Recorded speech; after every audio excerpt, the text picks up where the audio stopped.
آپ کو معلوم ہے قرآن میں 2 دفعہ کہا گیا یوم یفر المرء من اخیہ وامہ وابیہ وصاحبتہ وبنیہ، جس دن بھاگے گا انسان اپنے بھائی سے بھی اور اپنی ماں سے بھی اور اپنے باپ سے بھی اور اپنی بیوی سے بھی اور اپنی اولاد سے بھی۔ کیوں؟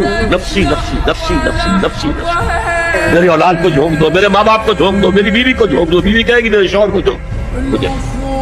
یہی نفسی نفسی دنیا میں رہے آپ کی، مجھے اپنے آپ کو بچانا ہے سب سے پہلے، اور پھر مجھے اپنے سب سے پہلے آل اولاد کو بچانا ہے۔ یا ایھا الذین آمنوا قوا انفسکم واہلیکم نارا، اے ایمان والو بچاؤ اپنے آپ کو اور اپنے اہل و عیال کو آگ سے۔